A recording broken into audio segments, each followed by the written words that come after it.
Uh, what we'll do next week is we'll talk about research strategies a little bit, look at the different things that Marymount provides for you, some little hints on sort of how to find things about your artist, how to find information that's relevant to your work of art. So that's sort of, do that on Tuesday, right? First part of class on Tuesday.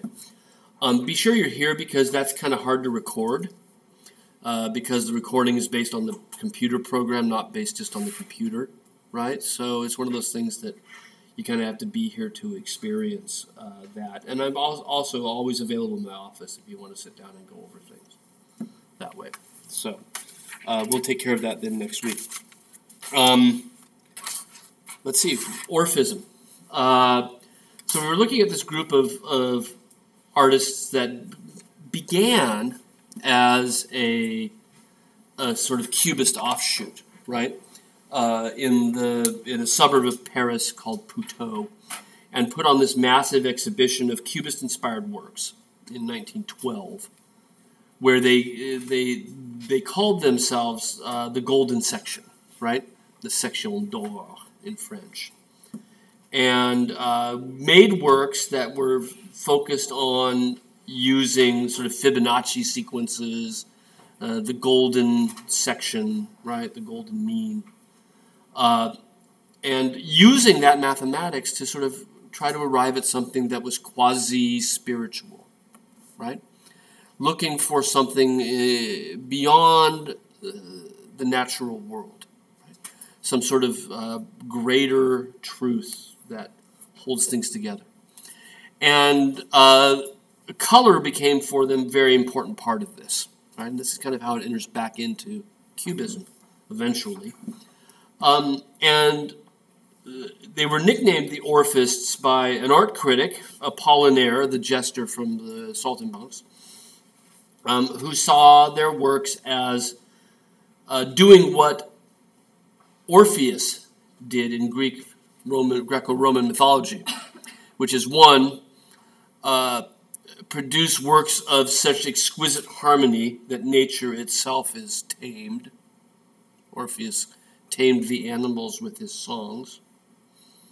And songs and music, we'll see, is an important part of this. Secondly, and my mind does this, right? Tangents.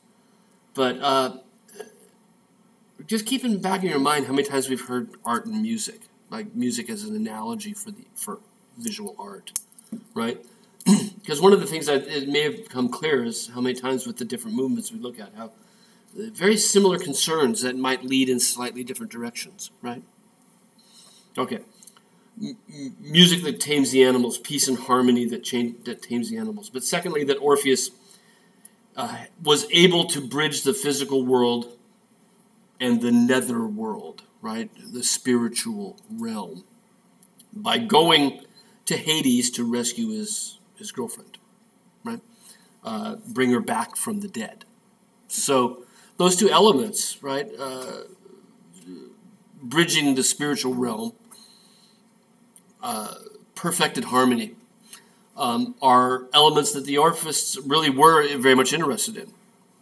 And it took Apollinaire to give them the name to take it on. So with Delaunay and his wife, Sonia, we see on a certain level this idea of trying to paint metaphysical ideas, right?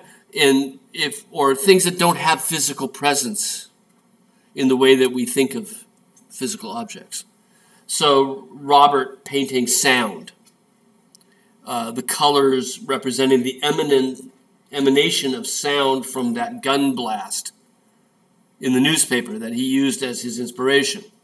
And those colors then actually obliterating, altering, destroying, clouding, obstructing the physical forms, to the point where if the color is sound in Robert's work on the right, then that sound, that color is stronger than the physical form, to where it interrupts the male figure and changes it as well.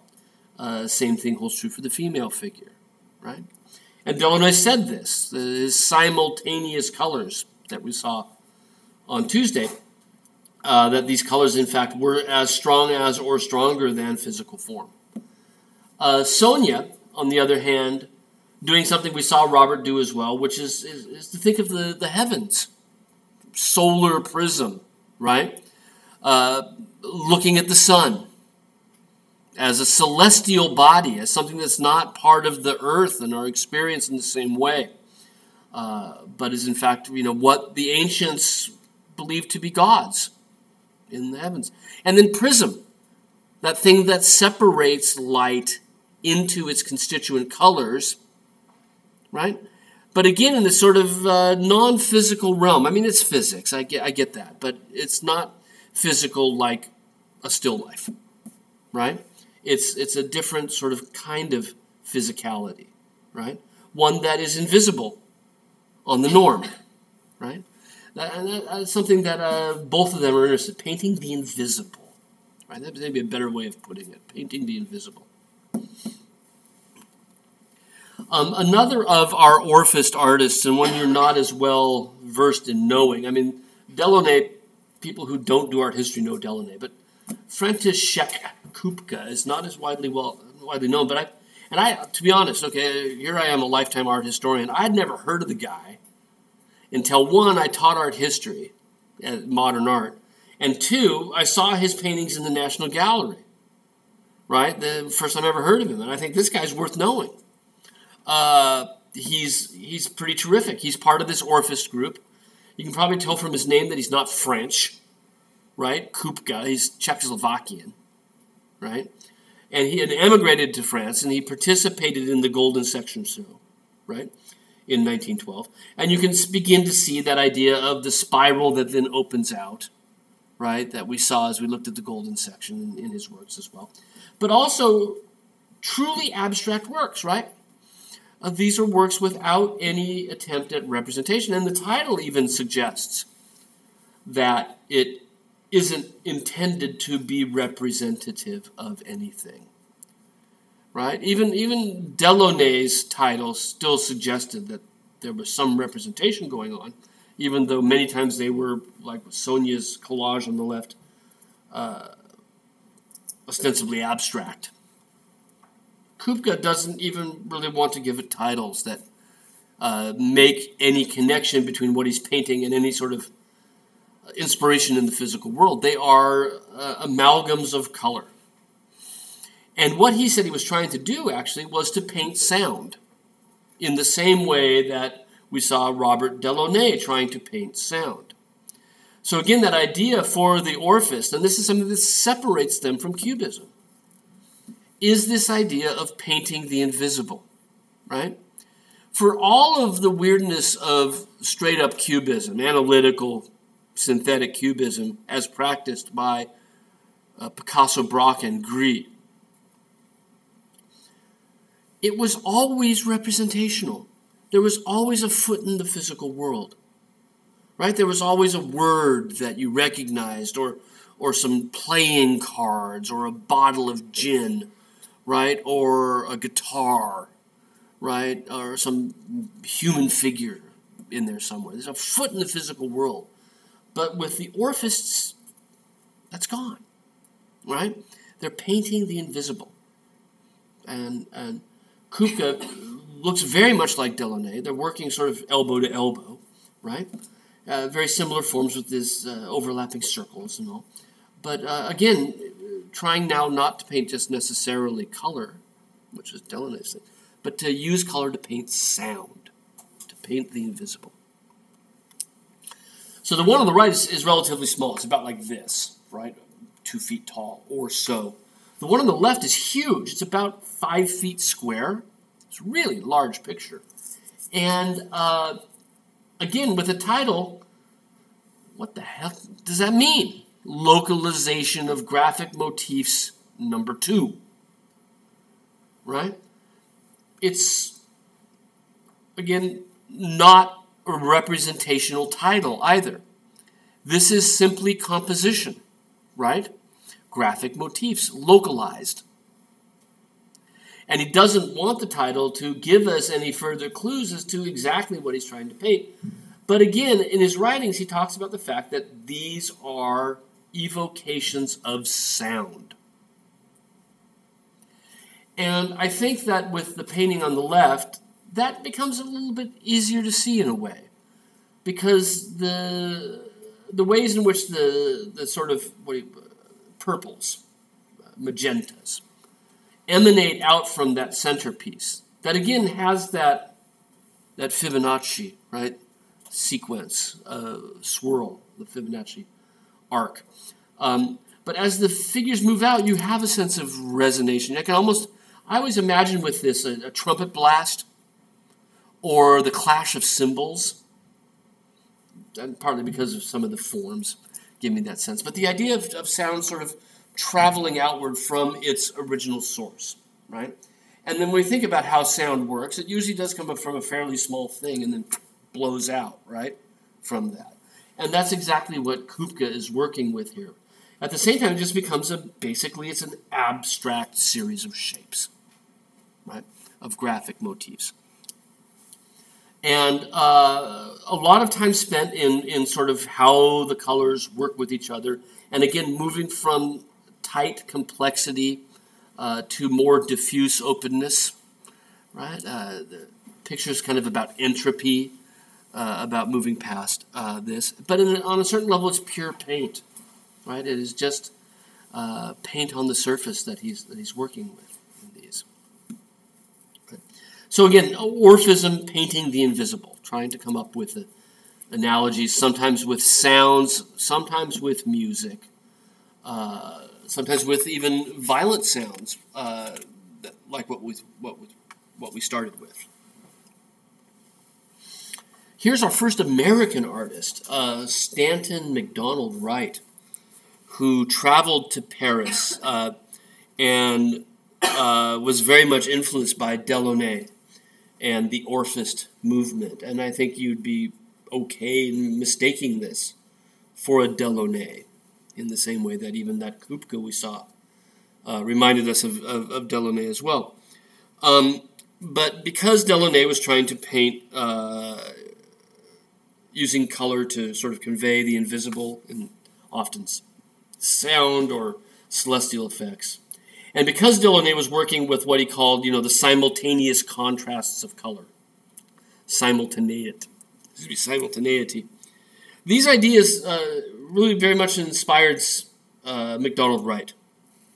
And he came up with a new sort of idea for painting, a new sort of movement, if you will, an offshoot of Orphism.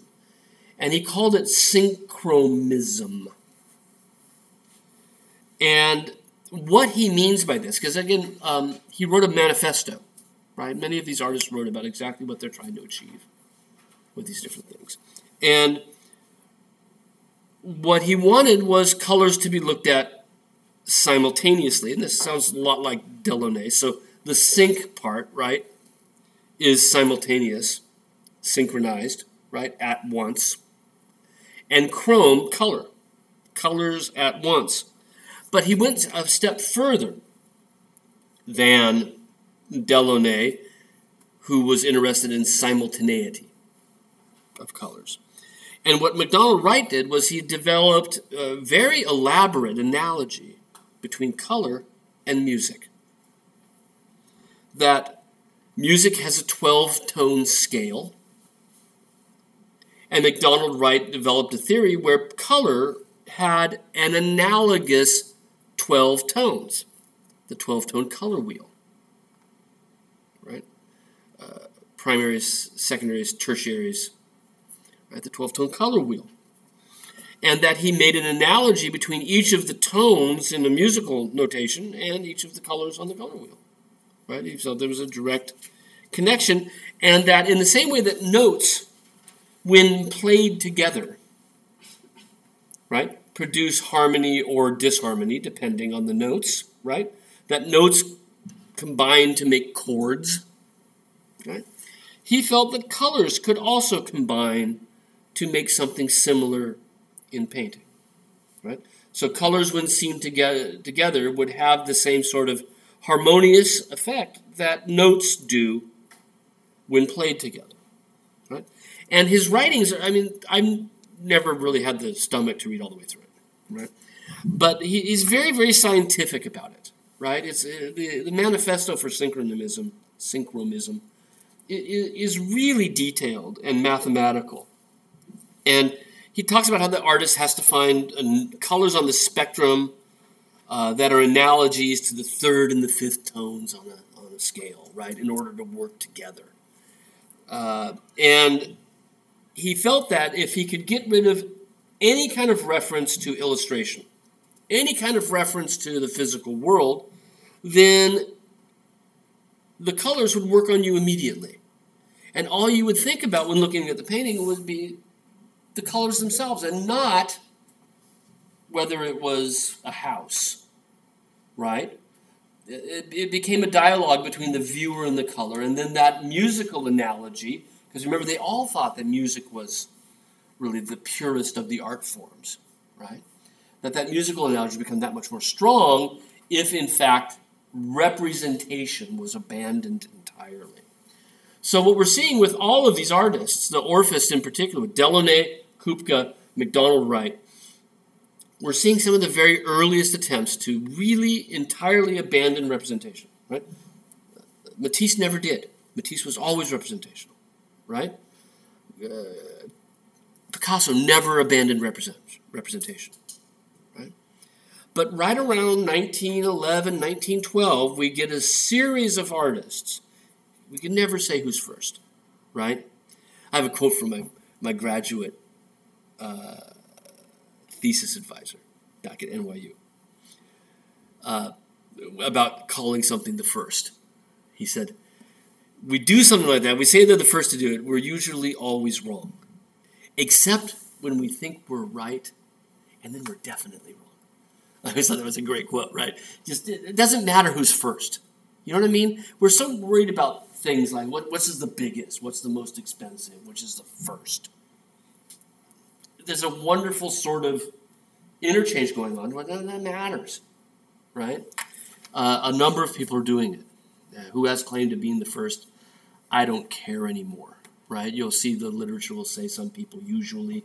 But again, too many people are doing it, and they all kind of know each other, right? Around 1911, 1912, abandoning representation. Here's another one, right? Non-representational works. Not very dissimilar from the Orphists. And in fact, he's not really part of that group. This is another sort of Cubist offshoot. He started off with the Puteaux group and did a few works around them, but then he began to make these paintings around 1913, 1912 that seem somewhat derived from machinery. Can you see that? Sort of camshafts, race bearings, think of automobile parts, right? The axle, right? Or the drive shaft, right? Pistons, that sort of stuff. I also think it looks like drums, right? Like a marching band or something like that, right? But that's not, the point is that they're meant to be machine-based forms. And I think, could Leger be picking up on Cézanne's old advice that the world is nothing but cones and cylinders and what's the third one? Spheres, right? Could he be picking up on that advice? Quite possibly. But we have these reddish squares, and then we have these yellow and blue short cylinders, right? A bunch of ziti, right? Pasta or something like that. But the way he paints the blue, if you just look from the sides, right? That's on the side of it, it's blue, and whereas on the ends it tends to be yellow as he lays them out, and then the red bits tend to be the more angular pieces, right?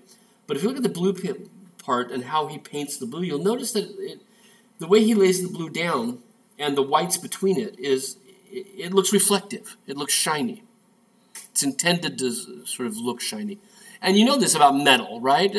Steel tends to look blue anyway, right? It tends to pick up the blue part of the of the spectrum as much as anything, right? So, if you ever had to paint a silver ring, right, you would be pulling out a lot of grays and blues to make it look silver, right?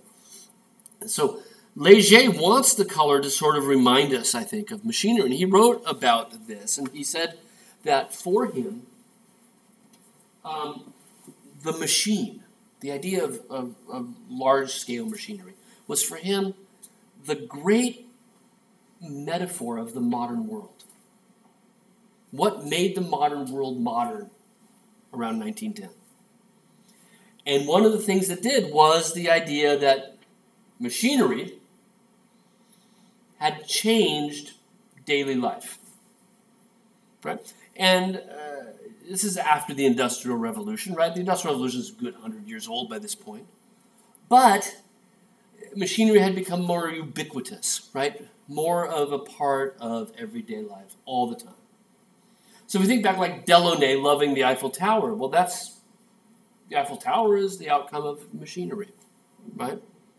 The product of machinery. And in this case, Leger loves machines. And what he says he loves most about machines is that they produce these perfect, purified forms. That the things that are made by machine rather than made by hand have a sort of regularity and simplicity to them because of being mass-produced, right? When things get mass-produced, they get simpler, right? The more ornate things tend to be more handmade. It's very hard to make something ornate in mass production. So mass production will simplify things and kick them out regularly, right? And he thought that idea of the machine as this distillery, right? As something that would sort of, I don't know, maybe aid Darwin, aid the, what's the word, what Darwin theory? Evolution, would aid evolution, right? It's been a long day. What's my name again? That the machine is kind of pushing us to a new age of evolution, right? And we're evolving toward this increasingly simplified and rarefied forms. Right? And that's what he's going to bring to his works. And he talks about this idea of how the machine purifies forms, right? And he starts off by painting these sort of abstract conglomerations of machine-like parts, right? In the early part of the 1910s, he then moves toward sort of machine-like compositions. The blue disc, it doesn't tell us exactly what it is. It suggests a sort of maybe a tight view of perhaps an urban environment. He loves cityscapes, right? But the things that appear here all have a sense of having somehow been machined, right? We still use that word machined, don't we, as a descriptor, right? If something has been machined, that means it's been shaved, right? Polished by a machine somewhere. And here the blue disc has that sense of having been machined. At the same time, we have a sense of looking now perhaps at an industrial, urban landscape where all we see are flat plains parallel to our view and then sort of cropped down, right, to have that view here.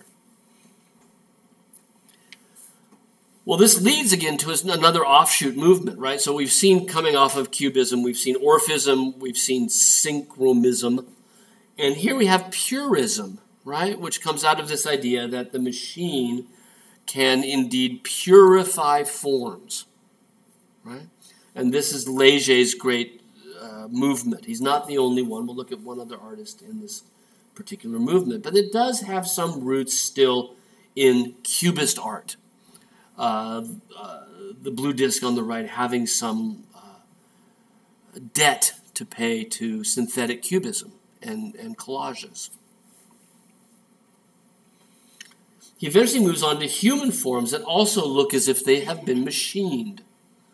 Cranked out by a machine, trees that look like monster garden hoses, right?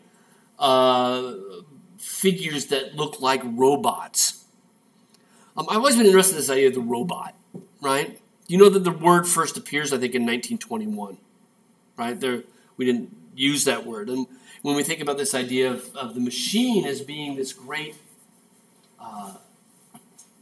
agent of change for the modern world, right? The machine is it. And maybe an agent of change in human evolution. Okay? Then the robot is part of that. Right? The robot is the next stage of human evolution. We become machines. Right? And what does Leger do? Because it gives us kind of that. The human as machine. And even though it's a landscape, right? It's just, probably a rural one at that. These guys with this cow. I can't imagine this in the middle of the city. Yet at the same time, he gives us this background that looks very much like the Blue Disc, doesn't it? Where it becomes this sort of mechanized slate of abstract geometric forms, right? But the figures in the foreground are figures that look like those drums that we saw to begin with, but now sort of realized into constituting the entirety of the natural world. Right? So purism, Leger's take on modern painting, influenced very much by Cubism. And I think, as you can see, the way in which those two human figures have been sort of dissected and reassembled owes some small debt to Cubism, although put together much more rationally than Picasso or Braque. His later work in the 20s becomes much more recognizable. This is stuff he's best remembered for. But again, it's machine forms. Arms, shoulders becoming robotic, becoming geometricized, and the background still maintaining that sort of cubist collage look. Even her hair having a sort of metal look to it, metallic look to it. Leger's particular take on purism became a major influence on the Art Deco movement, if you know anything about Art Deco. And you can think about automobiles from the 1930s, old Hollywood musicals, and the interiors that you see in those sorts of things, right? Cars with fenders back in the day, right? You can see how that aesthetic is very much similar to what Leger is cranking out as well. Another purist working in three-dimensional pieces is Archipenko. Again, from his name, you can probably tell he's not French either, Russian. But there's a lot of connections between Russian artists at this time and the French. And he, in fact, comes to France to work for the majority of his career. And here, again, very kind of Art Deco looking. He has this human figure that has then been transformed into a series of geometric and machine-like parts. All right? So the torso becomes a bisected square, where very much like Cubists, we can see that the compositional elements change the colors and the shapes of the human figure. The breasts in 3 dimensions, but become these simple cones. The hip becoming that sort of paisley color. And then the background, unlike Leger's, which is much more geometric, becoming a series of almost like a 3-dimensional collage, an assemblage of 3-dimensional forms, to where it sometimes becomes hard to tell if a figure, if a form is indeed 3-dimensional, like the column on the right, or if he's painted it to look that way. Right? There's an interplay between the truly 3-dimensional parts and the parts that are painted to resemble 3 dimensions. As you can probably tell from the arm that comes underneath the torso, right, the bit that looks like an arm, that a lot of this is wood, right, painted wood, but he doesn't want it to look like wood, right? He's kind of hiding the materiality of the wood, because that would be, if it looked woody, it might be a little bit more antithetical to what he's trying to do with the art, which is to make it look more machine-y, right, more machine-like. So this is purism. Our last artist, or pair of artists working in Purism, one of them is Amédée Ozenfant, who sort of shares the same idea that in the machine, right, in machinery, we have this metaphor for the modern age, and that the machine produces forms that are purified in some way. And Ozenfant was sharing a studio with another painter named Jeanneret, Charles-Édouard Jeanneret, and they are producing works that pick up cubist forms. And they're very much vocal about the debt they owe to Cubism, right? So in these two pictures, there's nothing we haven't seen in a Cubist picture. Bottles of wine, fluted bottles, guitars, pieces of architectural decoration. We've seen all of these things in pictures by Braque or Gris or Picasso, but not painted this way, right? Not painted with this sense of solidity, of unity to the object, right? Each object has its own presence. It's not fragmented that much. Parts maybe are. At the same time, we have bottles that are rendered in strange ways to where we see the bottle from the side, but then we look directly at the top of it, right? So any of the bottles, the top is not seen in perspective, but tipped toward us, even though the bottle is seen from the side. And in all of that, we are focusing on, in each of the pictures, these machine-made forms, these somewhat organic shapes. The body of the guitar, the belly of the wine bottle, even the shadows cast by them. And what we see are forms that have had all of the extraneous details stripped away and have been made pure, been made more perfect. And in addition to painting, Ozenfant and Jeanneret got together and they wrote a book, right? Manifesto for Purism. Léger had already written one. This is kind of the second one. And they call it After Cubism, right? Après le Cubisme in 1918. Where is Cubism going from here? Right? Because by 1918, the war is over, right? Braque's come back from the war. Picasso has continued to paint because he didn't have to go because he's Spanish, right? And the question is, what's going to happen next, right? Where is Cubism going from here? And we'll see this when we look at Picasso a bit more, but Picasso had already sort of begun to do strange and interesting different things, right? Dina, this is what you're working with your papers, one of Picasso's new directions after Cubism, right? And so the question is, obviously, that Picasso's abandoning Cubism. Where are we going? What's next? And they write this book, After Cubism, that's basically a tenet for what Purism is all about. This is where we should go next. We should work on these highly refined objects produced primarily by machine. Now, you can argue about the guitar, but the beauty of the guitar is that it also has that sense of having that sort of that form that is so sharp and precise, right? And always the same. A guitar looks like a guitar looks like a guitar. Well, until we get to, hair metal bands, right?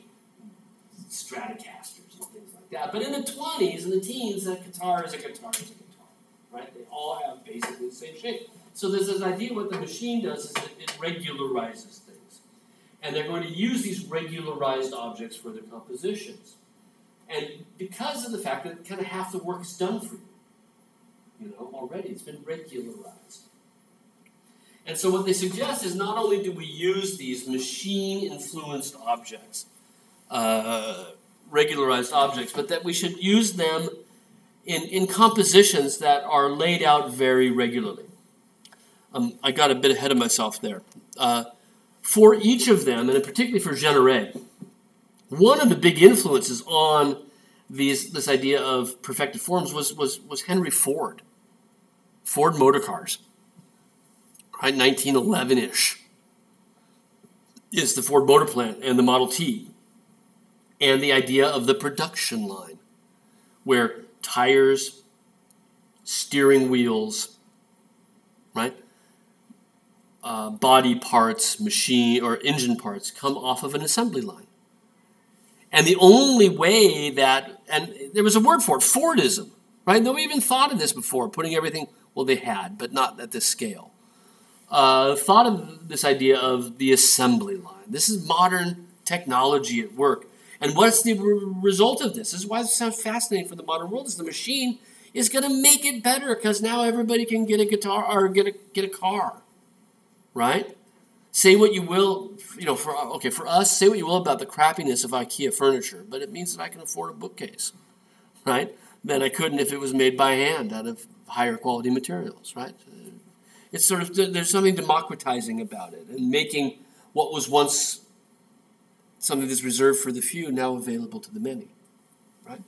And so looking at what was happening in America in particular, they were seeing these things and they wanted to call attention to the fact that there's a certain modern beauty to this, right? And so the paintings themselves would pick up on these kind of industrialized forms and make bottles and cups and smokers' pipes begin to look like engine parts, is to call attention. And Généré went on to a long architectural career. He's Le Corbusier, the famous modern architect. This is his real name, right, before he was an architect, where he was very much interested in machine-like forms as parts of his architecture. But here he is early on. So Ford Motor Company is a huge influence on this, and the idea that factories are indeed producing regularized objects, and why don't painters then include that into their works? The term that they use after Cubism for these, he called them object types. They're not just objects, but because they've been so regularized and because they repeat everywhere the same, like the guitar, right? They are what he called object types rather than just objects. And if you think about that, then how does this relate back to our idea of the invisible, of painting something spiritual? Because it seems like we're not there anymore. But on a certain level, it is, because what Généré and Ozonfont are painting are not individual objects anymore. What they're painting is the type that's represented by that object. They're painting this Platonic ideal of what a bottle is, rather than the Aristotelian physical manifestation of what a bottle is. Does that make sense? Right?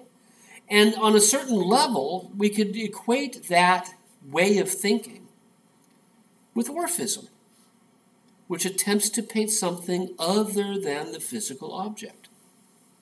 Right? They're just kind of going about it in a rather different way. They're still painting what looks like physical objects, but they're more interested in the fact that these are types, that these are ideal or idealized forms. Right? And I spent way too much time yesterday and again this morning looking for a good slide of this, and I couldn't find it. I've got one. This would be interesting. I used to teach with pictures like that. That's when I first started using digital images in the classroom. That was good enough, right? I can't imagine anymore. That's a page from After Cubism that talks about their pictures. And one of the things that they advocate is, in addition to using these object types, right? And what makes you wonder whether they even care if are they setting up still lives, or are they just starting to paint forms? You know what I mean? They're painting the object type, not the object. But the layout on the page should conform to what they called regulating lines. That underpinning the composition were a series of intersecting lines, often based on the golden mean. That should tell you where the bottle should be. Where should I put the neck of this bottle? How should I arrange the background and foreground of the piece? And they called them regulating lines, right? And I think with the Degenerate piece on the left, this is fairly easy to figure out. How he's been sort of figuring out where the different diagonals, so if you know, okay, he's got part of the composition is cut off this way, and then he's going to break it off this way, and there we've got a nice golden mean rectangle there, right? And then we can think about him kind of bisecting things through, as we see here, to suggest that maybe he's thinking about that as a line. And that these regulating lines end up making the composition every bit as perfect and idealized as the objects that fill it out, right?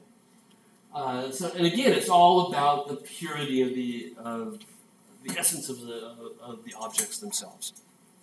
Right? So these are our three major offshoots from Cubism so far.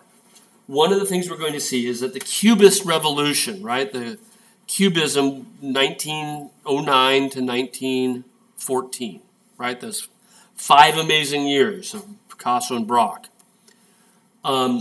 had a huge impact on modern art everywhere, right? We're seeing some of the immediate output here. We're going to see that other major movements, even people like Matisse, respond, right? It's the elephant in the room, as they say, right? It's something you simply cannot get away from. Cubism, right? Huge impact on modern art. We're going to shift now over to Germany. We've been looking at France, almost exclusively at France, haven't we? In this entire class thus far. We're going to shift over to Germany and look at the major early modern movement in Germany, which is Expressionism, German Expressionism. A kind of art that focuses on the expressive qualities of form and color. And certainly Matisse is sometimes talked about as being an expressionist artist because he too is interested in the expressive qualities of color and form, but not necessarily in the same way, because with German Expressionism, that's why Munch is such a great example. With German Expressionism, there's a degree of anxiety, right? They're not happy pictures. They tend to be more difficult to live with. They aren't attempting to create any comfortable armchair for relaxation. Instead, the pictures jar us out of our normal perception in the hopes of making us see something that we might have otherwise missed. And Expressionism for Germans takes on a number of different sort of subcategories, right? But it's a broader term, and a term that is up there with Cubism for the length of which it influences modern art, right? Even to this day, Expressionism remains one of the most important sort of legacies for artists to deal with. So we'll start by looking at Munch. He's not a German, right? Edvard Munch came from Oslo, Norway, which is where he was born. Let's see. He moved from Oslo to... Why is that doing that? Hang on a second. That looked really bad, doesn't it?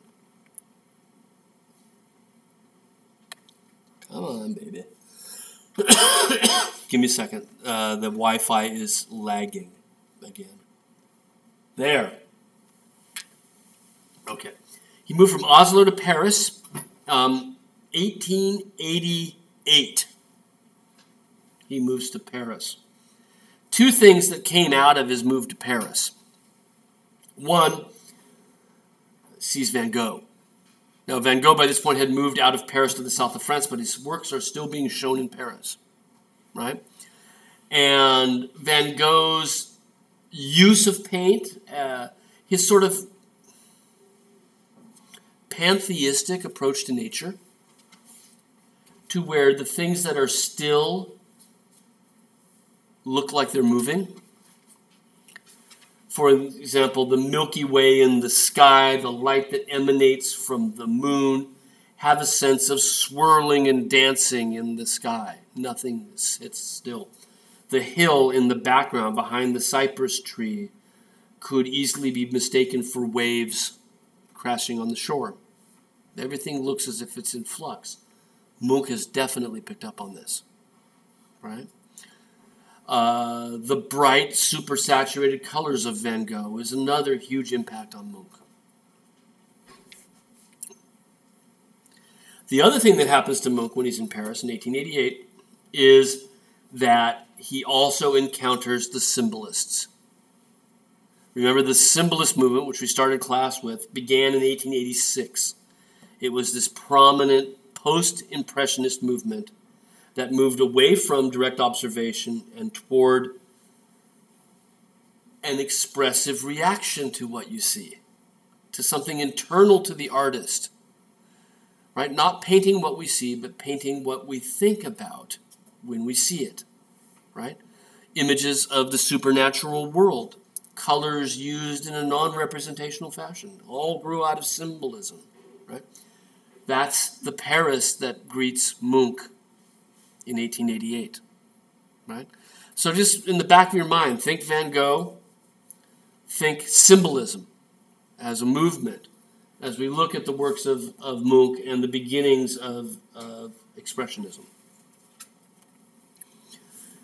We treat him with the Germans because he moves from Paris to Berlin, 1891-92. He's in Berlin. He stays there for the majority of the rest of his life, right? And so the brunt of his works, while they live back in his country of Oslo, right? The majority of his paintings are back in Norway. He had spent a significant amount of his career producing these in the city of Berlin, which is one of the major centers for early Expressionism. Berlin is. Right? Okay, so far? So that's sort of the background, a little bit of background on Munch, and we're beginning to talk about what is German Expressionism. The famous picture, you've seen this before, right? I mean, this is one of those, it's an on-off switch you can buy on Amazon and stick it on your wall, you know. It's everywhere, right?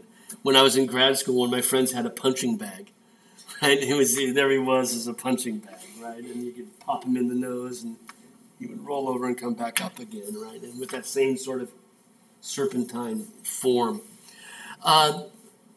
This was part of a series of pictures that Munch had done. And I have two different titles here. The German title is Das Geschrei, which sounds like scream, but really it's the cry, right? So either title is fine. The scream is what we all know it as, but the cry is a better German translation.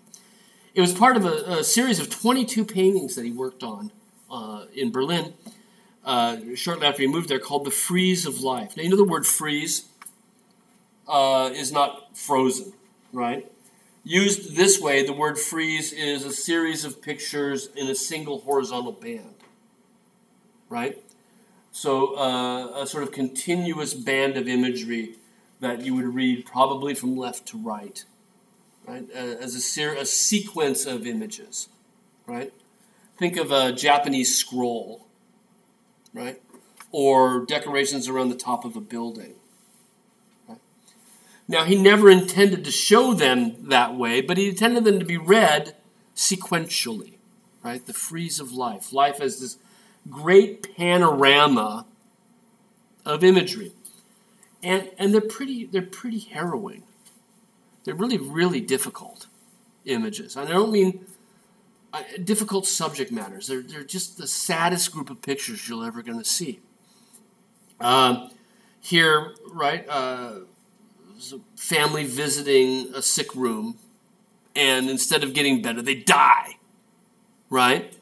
On the left, the terror felt by this figure, we don't know why. It just is, right? It's not like he's not going, oh my God, the sky is red. That's not the issue, right? Oh my God, there are ships in the harbor, right? The issue is that he has this existential anxiety. It's just like, oh my God, life sucks, right? And that is what makes the sky red, right? It's not that outside is affecting him inside. It's like whatever's going on inside that figure has become the world around him, right? The perception of the world is shaped by the anxiety of the figure. And that's why the form that he takes with this sweep is then immediately picked up with the sweep of the landscape, right?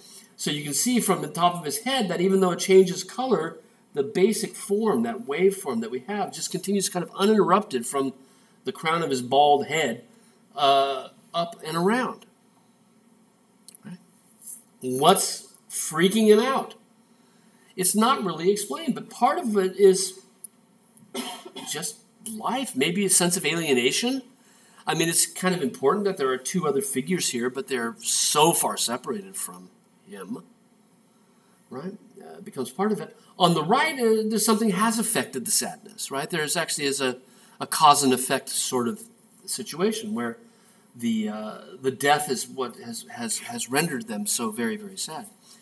Much of this came out of Munch's own life. He sort of had a very traumatic biography. When he was quite young, 10 or 12, I think, his mother died, and shortly thereafter, his older sister died. Both of them from an outbreak of tuberculosis, right, that went unchecked. And this seems to have had a huge impact sort of on his psyche, on his approach to painting, on the subject matters that he chooses. This death in the sick room is hard not to think of it autobiographically. One of the images that he paints regularly, go back, right? The sick child. He picks this up the first time even before he goes to Paris. He paints the image of a mother already grieving over a dying child.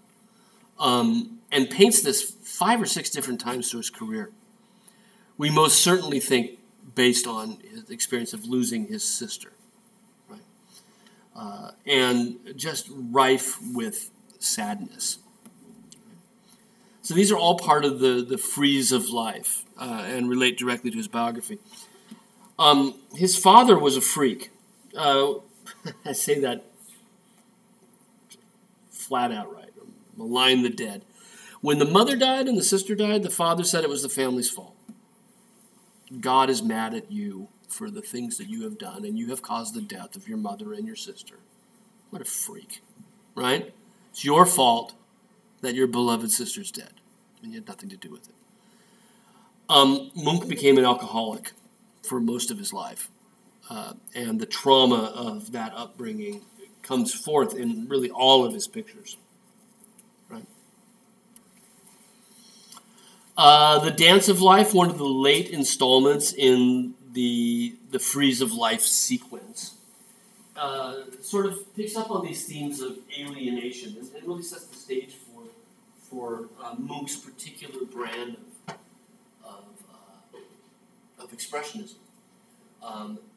Life is this dance, but it's not Matisse, right? Even though the colors are bright and unnatural, like maybe a Matisse, for Munch, the dance of life is not a happy thing. And what he sets up for us here is sort of 3 ages. That we have a woman at the left in white, virginal, right? Waiting for a dance partner, all by herself, nobody looking at a flower growing next to her, right? Everything is still kind of okay. Then in the center, we have a woman in reds. Notice the same hair color. Now down rather than up. That's metaphoric. That's symbolic. Red is obviously symbolic as well, right? No longer virginal. Engaged in this dance that swirls around on the seashore, the sun almost looks like Jesus, doesn't it? Like an abstract crucifix back there. but nature has that same, what do you want to say, polytheistic energy that we see in the cry.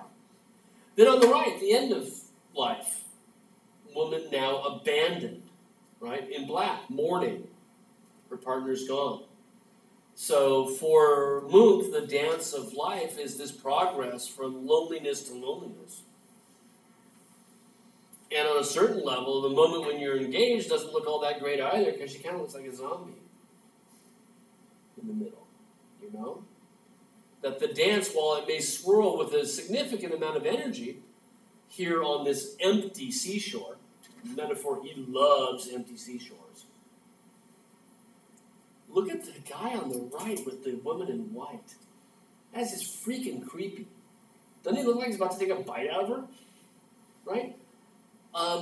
The figures behind them, there's a guy in black with a woman in white, the blonde woman in white in the distant background, that almost look like he is sort of eating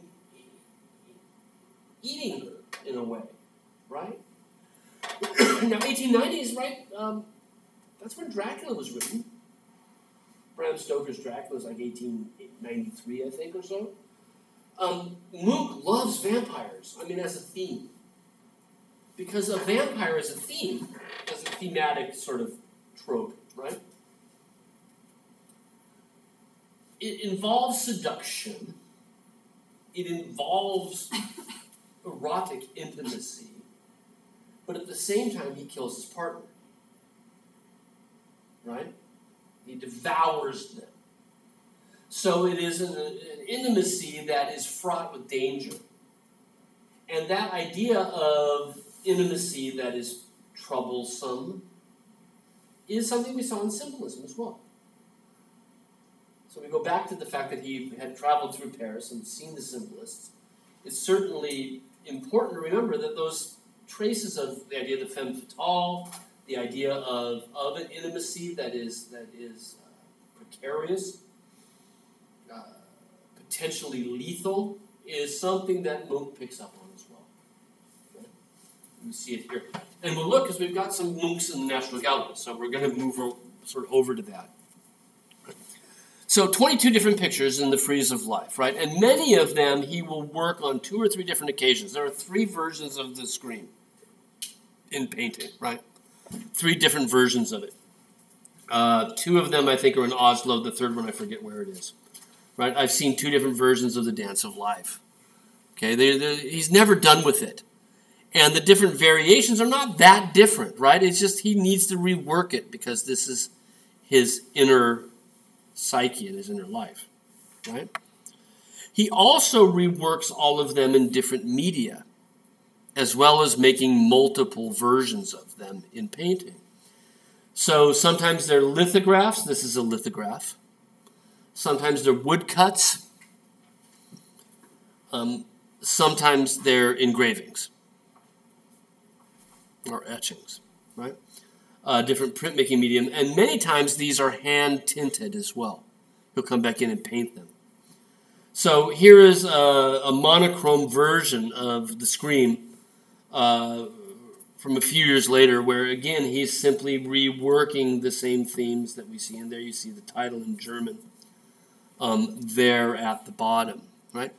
Again, it's not supposed to be what he looks like. He's not supposed to look like the fellow from. I never thought about that. The guy from Scream looks like that guy, doesn't he? The sort of the. Do you ever see the movie? Right? He sort of has the mask. Looks like this, doesn't it? It never dawned on me. What kind of art historian am I? Anyway, that's not supposed to be what he looks like, right? That is just a manifestation of how he feels, right? Again, it's not the same way that the sky above is not what it's supposed to look like, but a manifestation of what he feels. So all of the Frieze of Life things have a sort of embodiment in other media, as well as multiple reworkings. Here, the kiss. In engraving or etching on your right with some dry point and some aqua tint. And then one of the 2 painted versions, there's another one of these that they have clothes on, right? It reworks it naked and clothed. And again, if you look at it closely, he's using that theme that he was using before, which was the idea of the embrace as something devouring, right? That as they embrace, they become so enwrapped with each other that they meld into one form. So that as they kiss, there almost is no distinction between their faces whatsoever, particularly in the print form, right, on the right. I meant to bring in a print and I didn't. I'm gonna hop out of this really quickly and I'm gonna add a slide to the show to show you because I think it's an important one to see. So give me just a second here while I stick a slide in here.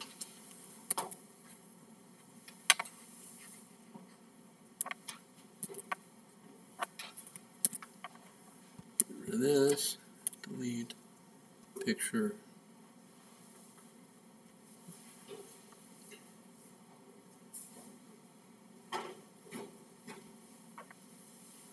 Just because it's such a wonderful picture. I should have had this all along.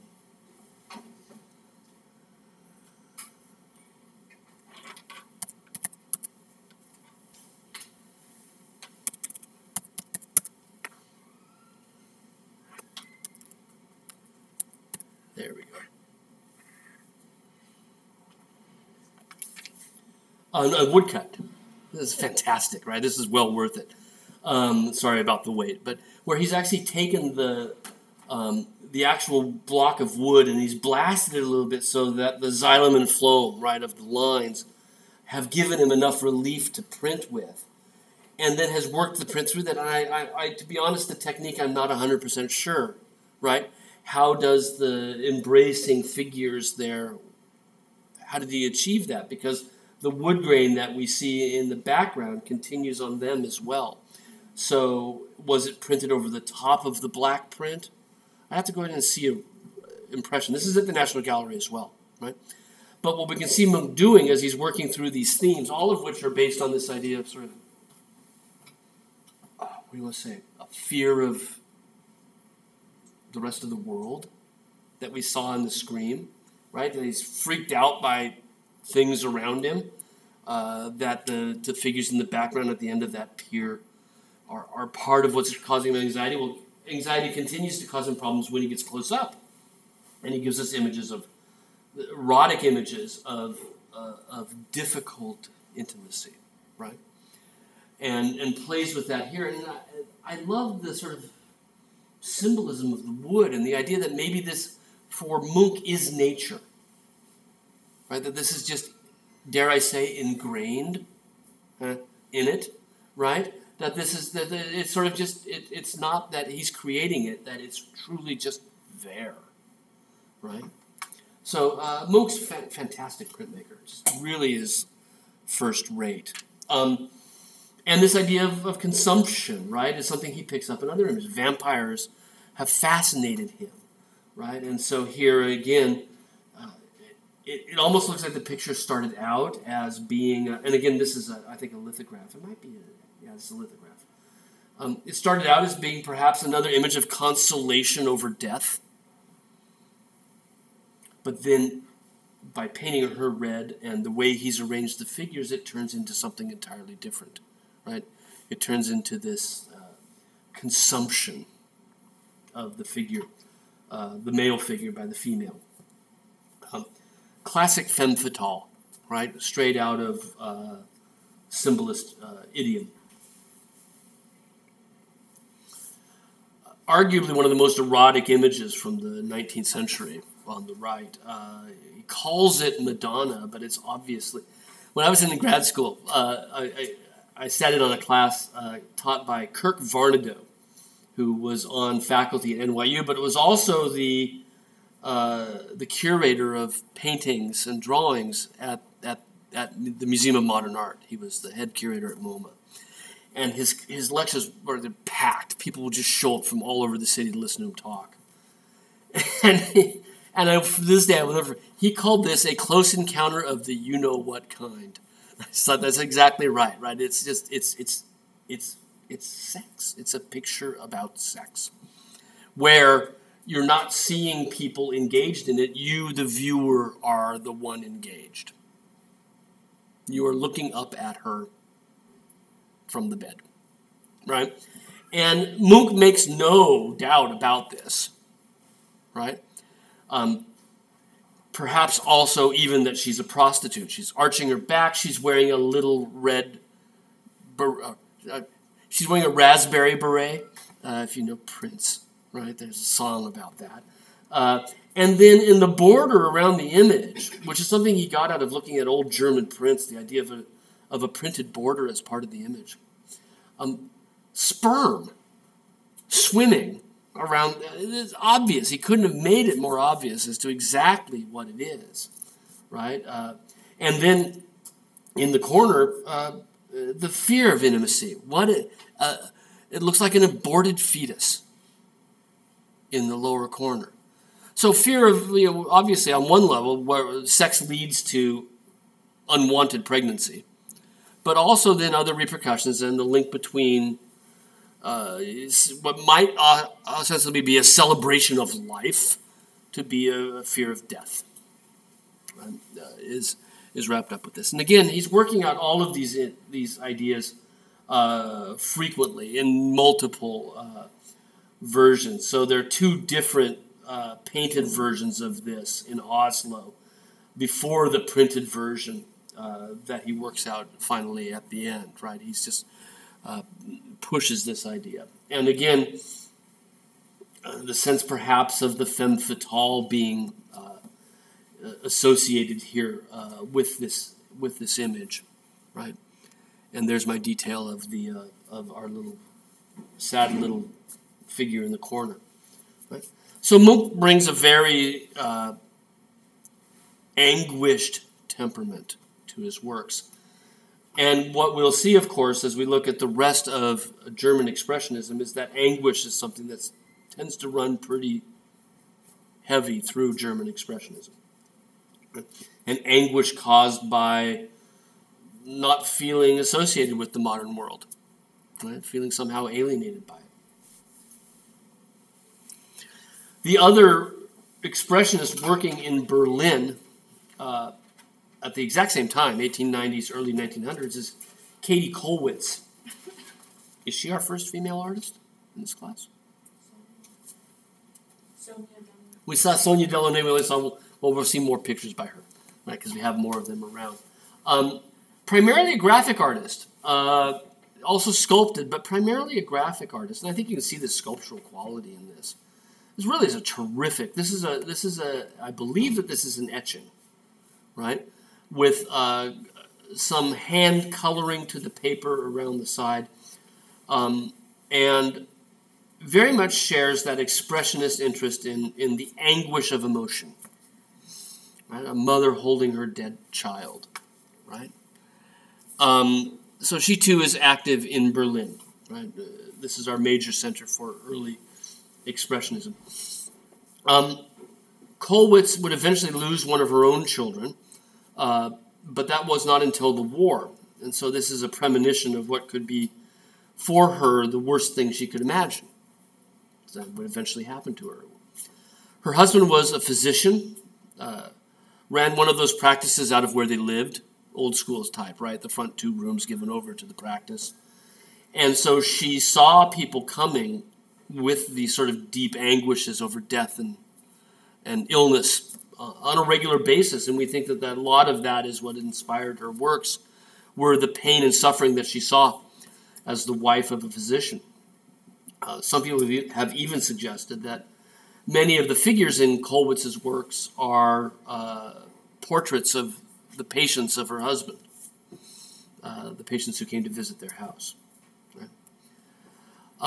So the woman with a dead child may well be based on those experiences, right? With her husband trying to treat people, sometimes of incurable diseases. Munch treated the same subject. And I think this makes, if I could get this to change, there. I think it makes a wonderful sort of comparison. Because Munch lost his mother. Munch lost his sister. And for Munch, the horror is in the child who loses their parent. And on a certain level, the dead mother is I kind of think is a man's way of looking at the ultimate sadness is to lose your mom. But a woman's way to look at the ultimate sadness would be to lose your child, the one that you brought into this world. That a man doesn't understand that in the same way, right? That my understanding of what it must be like, for a child to be stillborn or to die would not be anywhere near what it would be for my wife if it were the same thing, simply because I don't have a uterus. I didn't bear it inside my body at any point in my life, right? And Kollwitz understands that, right? That the ultimate sadness is not losing your mother. The ultimate sadness is losing your children because they're part of you in a very physical way, right? They were in your body, and now they're out, and now they're gone. And she really very much captures that suffering. Right? She makes it universal by sort of making it look like the Madonna and Child.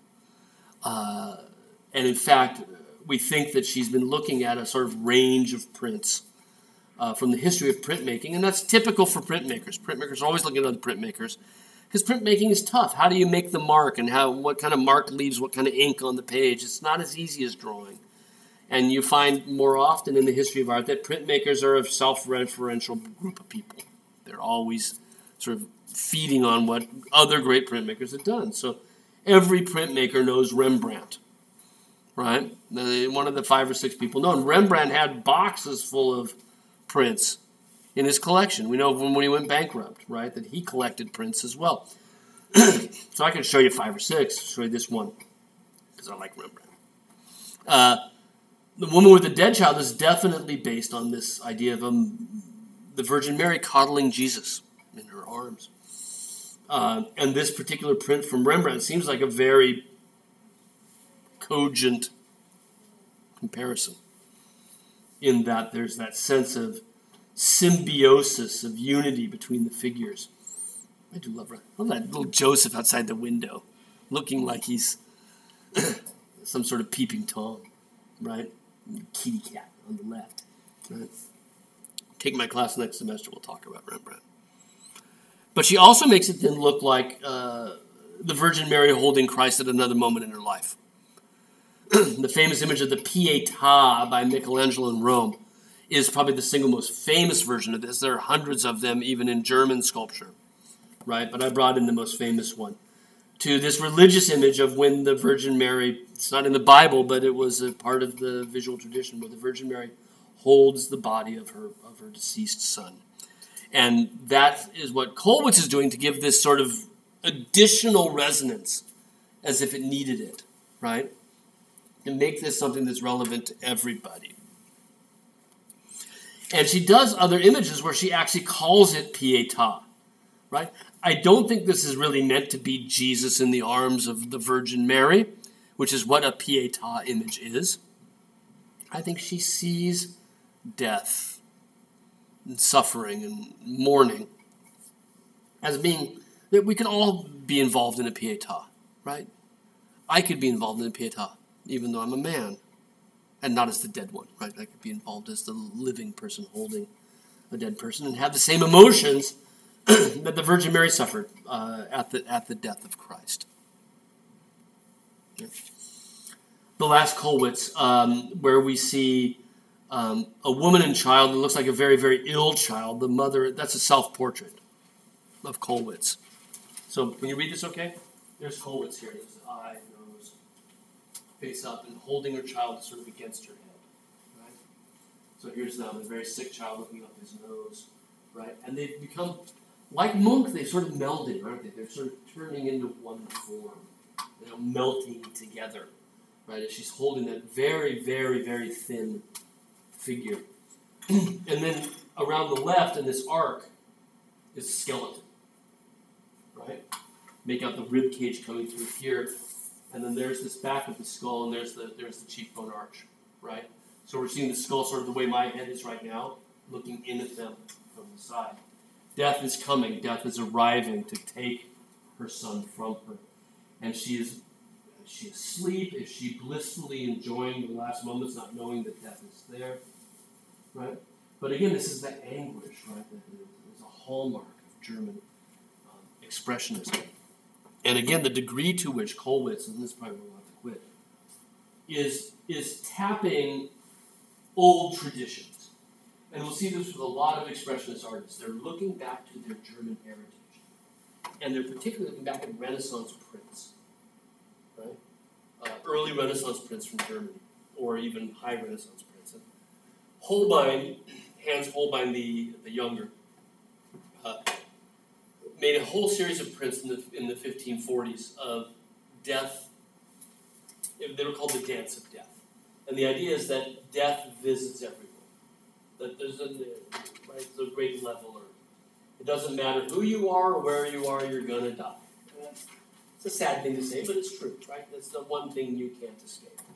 The one thing that we all share is death. Right? It is the one thing we all share, isn't it, in a way? It is death. And so death visits the nobleman. Right? It doesn't matter if you're rich. Death visits the doctor. It doesn't matter if you cure people. And this was like 30 of these. Death visiting everybody and how they react to death.